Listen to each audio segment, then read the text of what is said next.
யதுகுலத்தவரான சூரசேன வாசுதேவருடைய தந்தை. வாசுதேவர் கிருஷ்ணனின் தந்தை. குந்தி வாசுதேவனின் சகோதரியாவார். சூரசேனின் மகளாகிய பிரிதா அல்லது பிரிதா என்ற இயற்பெயருடைய இவர் குந்திபோஜ மன்னனால் தத்தெடுக்கப்பட்டு வளர்க்கப்பட்டதால் குந்தி என்ற பெயர் பெற்றார். குந்தி இளமையாக இருந்தபோது துர்வாச முனிவர் அவரது தந்தையினிடத்திற்கு வந்தார்.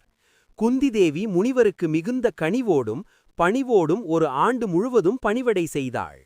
குந்தியின் விருந்தோம்பல் மற்றும் சேவையில் மகிழ்ந்த முனிவர் அவரது எதிர்காலத்தைப் பற்றி கணித்து திருமணத்திற்கு பின்னர் பாண்டு மூலம் குழந்தையின்மையால் ஏற்படும் சிக்கல் பற்றி அறிந்து கொண்டதால் அந்த துன்பத்தை தீர்க்க வரம் ஒன்றை அளித்தார்.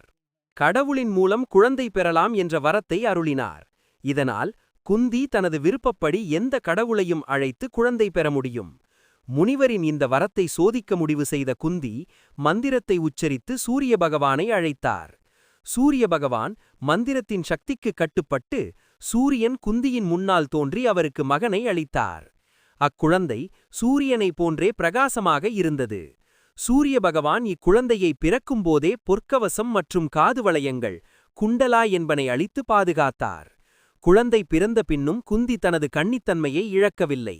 ஆயினும் குந்தி மணமாகாத நிலையில் ஒரு குழந்தை பெற்றால் உலகத்தார் இகழ்ந்து பேசுவார்கள் என அஞ்சி அக்குழந்தையை தனது தோழியான தத்தியின் துணையுடன் குழந்தையை ஒரு கூடையில் வைத்து புனித நதியான கங்கை நதியில் விட்டார். இதை பார்த்த சூரிய பகவான் தன் நெருப்பு மழையால் தன் கோபத்தை வெளிப்படுத்தினார். கங்கை நதியில் குழந்தை மிதந்து வருவதைக் கண்ட திருதராஷ்டிரரின் தேரோட்டியான அதிரதன் அக்குழந்தையை காப்பாற்றினார். பிறகு அக்குழந்தையை தன் குழந்தையாக பாவித்து கர்ணன் என பெயர் சூட்டி அன்போடு வளர்த்தார். மகாபாரதம் கதை தெரிந்து கொள்ள நம்ம சேனலை சப்ஸ்கிரைப் செய்யவும்.